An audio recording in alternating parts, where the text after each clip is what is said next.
नमस्कार दोस्तों, मैं सुभाष भारतीय। आज जियो ज्ञान चैनल पर राजस्थान से जुड़ी प्रतियोगिता परीक्षाओं के लिए एक महत्वपूर्ण वीडियो लेके आया हूँ। आज की ये जो जानकारी मैं आपके साथ साझा कर रहा हूँ ये बहुत महत्वपूर्ण है। प्रत्येक प्रतियोगिता परीक्षा में इससे जुड़े क्वेश्चन आते हैं और इससे भी ज़्यादा इसका महत्व इसलिए है क्योंकि यदि आप ये जानकारी रखते हैं या इस टॉपिक को आप समझते हैं तो अन्य प्रकार के क्वेश्चनों का ये आधार प्रदान करता है। आज का टॉपिक क्या रहने वाला है, आप मेरे बैकग्राउंड में ब्लैक बोर्ड पर देख रहे हैं। ये राजस्थान का खाली रेखा चित्र मैंने बनाया है और इसका शीर्षक मैंने डाल रखा है राजस्थान का राजनीतिक स्वरूप, यानी इसके जिलों की बात की। अब राजस्थान में कितने जिले हैं ये सिंपल सी बात है, हर कोई बता सकता है, लेकिन राजस्थान के जिले कौन कौन से अर्थात उनके नाम क्या है ये थोड़ा मुश्किल है। और फिर उन जिलों की स्थिति कहाँ कहाँ है अर्थात कौन सा जिला कहाँ पर है ये और भी मुश्किल है। लेकिन यदि आप ये चीज़ जान लेते हैं कि राजस्थान के कौन से ज़िले की स्थिति कहाँ है तो आपका जो जीके है वो अपने आप ही सुदृढ़ होता चला जाएगा। जैसा कि मैंने पहले की वीडियो में भी बताया है कि किसी भी स्थान की स्थिति बहुत ज़्यादा महत्व रखती है। वो उसके भौतिक, राजनीतिक, सांस्कृतिक, आर्थिक, धार्मिक सभी प्रकार के स्वरूप निर्धारित करती है। कहने का तात्पर्य ये है कि यदि आप किसी स्थान विशेष की स्थिति की जानकारी रखते हैं तो उससे जुड़े जितने भी प्रकार के जीके के क्वेश्चन बनते हैं उनका आप अंदाजा लगा सकते हैं और उनको समझने में आपको सहायता मिलती है। तो आपसे मेरा ये कहना है कि आप यदि किसी भी प्रतियोगिता परीक्षा की तैयारी करते हैं और उसमें राजस्थान का जीके आ रहा है तो आप सबसे पहले राजस्थान की स्थिति को जानिए। स्थिति को जानने के बाद आप इसके जिलों की स्थिति को जानिए। यदि आपने राजस्थान के मानचित्र में जिले भरने सीख लिए या जिलों की स्थिति पहचानी सीख ली तो फिर प्रतियोगिता परीक्षा में अनुमान और अंदाजा लगाने में आपको बहुत सहायता मिलेगी। सबसे पहले हम उन 33 जिलों के नाम ब्लैक बोर्ड पर लेकर आ रहे हैं जो राजस्थान में हैं और फिर हम इस रेखा चित्र में इनको भरने का प्रयास करेंगे। अब यहाँ पर राजस्थानी जिलों के नाम करने के अलग अलग तरीके हो सकते हैं, आपका अपना तरीका हो सकता है, आप उसे आजमाइए, लेकिन जैसे भी हो आपको नाम याद होने चाहिए। वैसे तो यदि आप बार बार इनको अपनी स्टडी में शामिल करते हैं तो ये धीरे धीरे याद हो जाते हैं। हम छोटी कक्षा से ही राजस्थान का जीके और राजस्थान से जुड़े हुए चैप्टर्स पढ़ते आ रहे हैं, तो इन जिलों के नाम याद आपको होने ही चाहिए। नहीं है तो आप कर लीजिएगा। मैं अक्सर अब मेरे विद्यार्थियों को अल्फ़ाबेट के हिसाब से जिलों के नाम याद करवाता हूँ, चाहे वो राज्यों के नाम हो भारत के या फिर राजस्थान के जिलों के नाम हो। अल्फ़ाबेट में भी मैं अंग्रेजी वर्णमाला को लेकर चलता हूँ क्योंकि वो थोड़ा आसान रहता है। हिंदी वर्णमाला है वो विद्यार्थी मुश्किल से समझ पाते हैं, तो यहाँ पर मैं अंग्रेजी वर्णमाला के अनुसार जिलों की यहाँ पे सूची बनाने वाला हूँ। आप भी ऐसा ही प्रैक्टिकली वर्क करेंगे जब आप तैयारी कर रहे होते हैं। आइए तो हम तैयारी शुरू करते हैं। सबसे पहले मैं ए वर्णमाला यानी वर्णमाला में ए अक्षर आता है और ए अक्षर का मतलब यहाँ पर ए से है या फिर आ से है। ठीक है, आपको फोकस करना है, आपको चिंतन करना है कि राजस्थान में ऐसे कौन से जिले हैं जिनके नाम की शुरुआत ए या आ से होती है। तो आपके दिमाग में कहीं ना कहीं अजमेर का नाम आ जाएगा और अलवर का नाम आ जाएगा। उसके बाद भी आप सोचकर देखेंगे तो शायद तीसरा नाम आपके दिमाग में नहीं आएगा, और यदि सोचने के बावजूद भी कोई नाम नहीं आ रहा है तो आपको ज़्यादा समय बर्बाद नहीं करना, आपको अगले अक्षर पे चला जाना है, क्योंकि लास्ट में जो आप काउंटिंग करेंगे तो शेष कोई बचा होगा तो अपने आप ही आ जाएगा। ठीक है, अब बी का मतलब यहाँ पे बे और भे दोनों से है। ठीक है, बे और भे। सबसे पहले हम बे से जुड़े हुए जिलों के नाम पहचान लेते हैं। तो आप अपने दिमाग में लेके चलेंगे तो बाड़मेर आ जाएगा, बाड़मेर का ये पड़ोसी जिला बी का आ जाएगा। फिर बूंदी आ जाएगा, बारा आ जाएगा और बांसवाड़ा आ जाएगा। बे की बात करें तो भरतपुर आ जाएगा, भीलवाड़ा आ जाएगा। तो बाड़मेर हो गया, बीकानेर हो गया, बूंदी हो गया, बारा हो गया, बांसवाड़ा हो गया, भरतपुर हो गया, भीलवाड़ा हो गया। तो यहाँ पर जो पहले राउंड में आपके दिमाग में जिलों के नाम आते हैं पहले आप उन्हें क्लियर कर लें, उसके बाद आगे बढ़ते हैं। सी का मतलब यहाँ पे हम CH यानी 6 को भी ले सकते हैं और 6 को भी ले सकते हैं। ठीक है, सबसे पहले हम 6 की बात करते हैं। तो 6 से चूरू बनता है और चित्तौड़ बनता है। ठीक है, और 6 की बात करें तो 6 से संबंधित यहाँ पे शायद कोई जिला नहीं है, आप सोचकर देख लें। लेकिन यहाँ पर विद्यार्थी अक्सर एक गलती कर जाते हैं, वो 6 का मतलब यहाँ छत्तीसगढ़ से लेते हैं। छत्तीसगढ़ यहाँ भारत का एक राज्य है, इसलिए ये शामिल नहीं होगा। तो चूरू हो गया, चित्तौड़गढ़ हो गया। उसके बाद हम आते हैं डी अक्षर पे। डी का मतलब यहाँ पे डे और डे से है, ठीक है। डे और डे से, पहले हम डे से लिख लेते हैं। डे का मतलब यहाँ पे डूंगरपुर, डूंगरपुर, ठीक है। उसके बाद हम डे से लिखते हैं, तो डे से यहाँ पे दौसा, दौसा हो गया, ठीक है। डूंगरपुर और दौसा। और इसके अलावा डे से डूंगरपुर हो गया, दौसा हो गया, 2 ही नाम है, डूंगरपुर, दौसा। और इसके अलावा यहाँ पर धै भी बनता है, डी से DH हो जाता है। ये तीनों एक साथ ले लेते हैं, दे धै डे, ये तीनों एक साथ लेंगे तो धै से धौलपुर हो जाएगा, ठीक है। तो ये 3 नाम इसमें हो गए। फिर ई से ले रहे हैं, तो ई का मतलब यहाँ पर ई या ई से है, तो इससे संबंधित कोई जिला नहीं है, तो हम इसे सूची से बाहर कर देते हैं। फिर एफ है, एफ का मतलब यहाँ पर हम खे से ले सकते हैं, और खे से संबंधित भी कोई जिला नहीं है, तो इसे भी हम छोड़ देते हैं। जी का मतलब यहाँ पे गे से लेते हैं, और गे का मतलब यहाँ गंगानगर से है, गे का मतलब गंगानगर से हो गया, ठीक है। उसके बाद एच, एच का मतलब यहाँ पर है से है, और है का मतलब यहाँ पे हनु हो गया, यानी हनुमानगढ़ हो गया।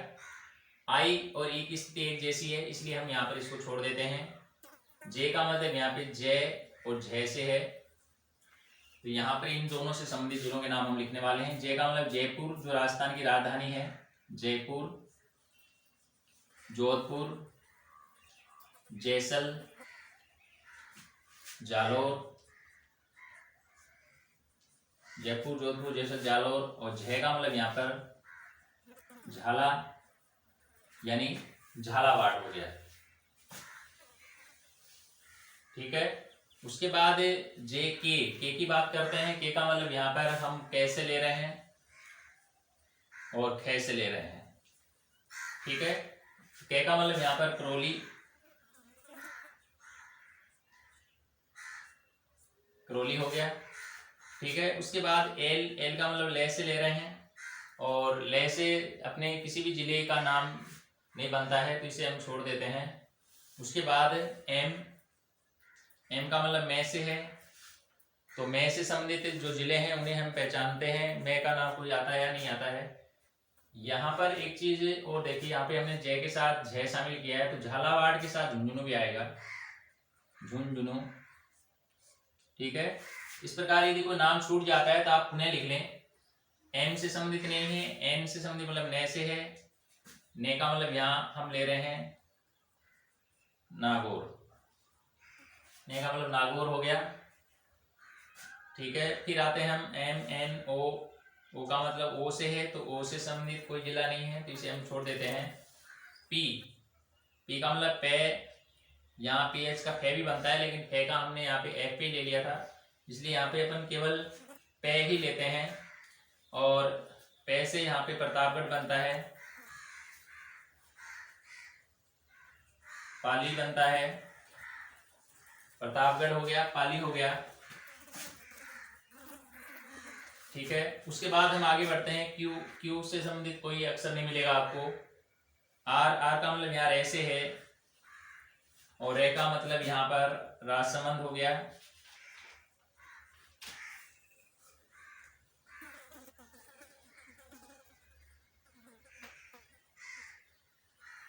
राजसमंद हो गया। और फिर आते हैं एस पे, एस का मतलब यहाँ सवाई माधो, से ले रहे हैं हम, से तीनों आ जाएंगे इसमें, तो से का मतलब सवाई माधोपुर। और उसके बाद एस टी, टी का मतलब यहाँ टोंक,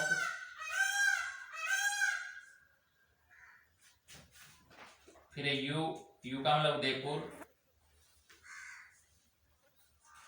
इस प्रकार आप प्रैक्टिकली अल्फाबेट के हिसाब से सभी जिलों के नाम देख लें, लिख लें, और फिर इनकी काउंटिंग कर लें। जैसे यहाँ पे कितने हुए, 2, यहाँ पे 5 और 2 7, यहाँ पे 2, यहाँ पर 1, 2 3, यहाँ पर गंगानगर 1, हनुमानगढ़ 1, जयपुर, जोधपुर, जैसलमेर, जालौर, झाला, झुंझुनू यहाँ पे 4 और 2 6, करौली 1, नागौर 1, प्रतापगढ़ पाली 2, राजसमंद 1, सवाईमाधोपुर 1, टोंक 1, उदयपुर 1।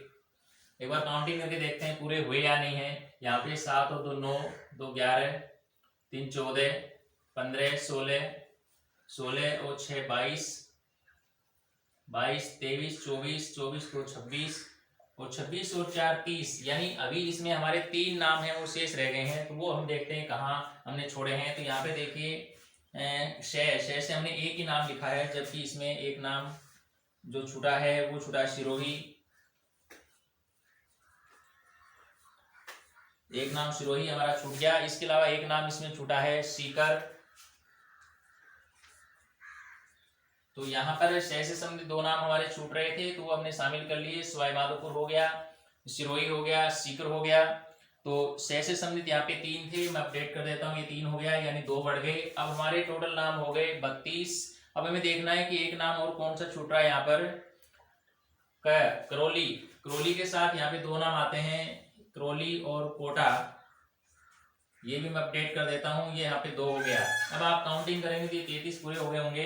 1 2 3 5 हो गया, 6 2 8 9 2 11 17 18 19 3 22, 22 और 2 24, 24 और 7 31 और 2 33। इस प्रकार 33 जिलों के नाम हमारे सामने ब्लैक बोर्ड पे आ चुके हैं।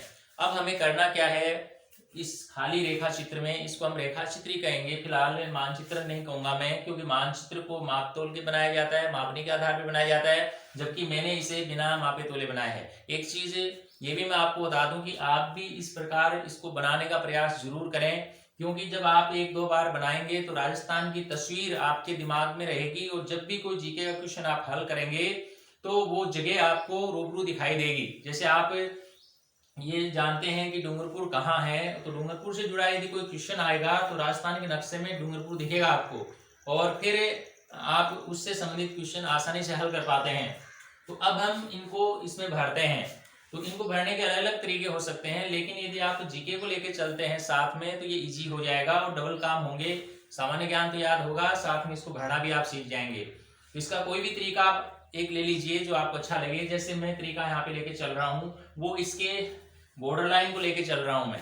बॉर्डर लाइन का मतलब ये है कि इसकी जो सीमाएं हैं, इन सीमाओं के हिसाब से मैं आपको जिले भरवा देता हूँ। तो सबसे पहले मैं शुरू कर रहा हूँ अंतरराष्ट्रीय सीमा की, क्योंकि राजस्थान पाकिस्तान के साथ अंतरराष्ट्रीय सीमा बनाता है, जिसकी लंबाई 1070 किलोमीटर है। तो लगभग सभी विद्यार्थी ये जानते हैं कि राजस्थान के वे कौन से जिले हैं जिनकी सीमा पाकिस्तान से लगती है। तो उनकी संख्या 4 है, और उनके नाम आप सभी को पता है, गंगानगर, बीकानेर, जैसलमेर और बाड़मेर। और आपको ये भी पता है कि सबसे बड़ा जिला कौन सा है अपने राजस्थान का, तो सबसे पहले आप उसे भर सकते हैं, क्योंकि अभी मैंने जो 4 नाम लिए अंतरराष्ट्रीय सीमा वाले, गंगानगर, बीकानेर, जैसलमेर, बाड़मेर, इनमें सबसे बड़ा जो जिला है, जो राजस्थान का भी सबसे बड़ा जिला है, वो नक्शे में आपको स्वतः दिखाई दे जाएगा कि इसमें सबसे बड़ा हिस्सा कौन सा है। तो यहाँ आपको पता है पाकिस्तान है, और पाकिस्तान के साथ आप देख रहे होंगे यहाँ से यहाँ तक ये पाकिस्तान का बॉर्डर है। तो यहाँ पे कितने जिले हैं, टच हैं, 1 2 3 4, ठीक है, तो 4 ही हैं। तो पाकिस्तान के साथ 4 जिले हैं। अब वो 4 जिले कौन कौन से हैं, तो उनके नाम आपको पता ही है, बाड़मेर है, बीकानेर है, जैसलमेर है, ठीक है, जैसलमेर है, और गंगानगर है, ठीक है, गए यानी गंगानगर। अब इनमें सबसे बड़ा जैसलमेर है। तो आप देख रहे होंगे इन चारों में कौन सा बॉक्स बड़ा दिख रहा है, ये दिख रहा है, तो यहाँ पे ये हो गया जैसल, ठीक है। गंगानगर आपको पता है कि पंजाब से टच है, और पंजाब हमसे ऊपर है, तो इसका मतलब इन चारों जिलों में सबसे ऊपर कौन सा जिला है, ये है, इसका मतलब ये गंगा है, ठीक है, क्योंकि आगे यहाँ पे पंजाब आ जाता है। अब देखिए यहाँ पे 2 भर चुके हैं 4 में से, अब 2 खाली बचे हैं। तो आपने देखा होगा कि जो बाड़मेर है, बाड़मेर का संबंध है वो गुजरात से है, गुजरात से उसकी सीमा लगती है। तो नीचे फिर कौन सा रहा, क्योंकि गुजरात यहाँ है, पहले आप लिख लें इनको कि किन किन राज्यों के साथ और कौन से देश के साथ सीमा लगती है।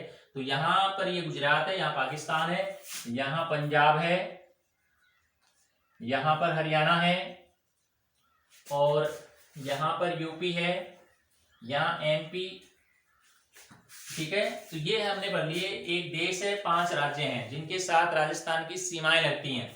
तो यहाँ पर बाड़मेर का संबंध गुजरात से है, तो यहाँ पर क्या भरा जाएगा, बाड़मेर भरा जाएगा। अब बचा बीकानेर, वो यहाँ आ जाएगा, ठीक है। तो ये 4 जिले हमने भर लिए जो अंतर्राष्ट्रीय सीमा बनाते हैं। अब हम उन जिलों की बात करते हैं जो अंतर्राज्यीय सीमा बनाते हैं, अंतर्राज्यीय सीमा यानी राज्यों के साथ, और उनकी संख्या है 23, यानी अंतर्राष्ट्रीय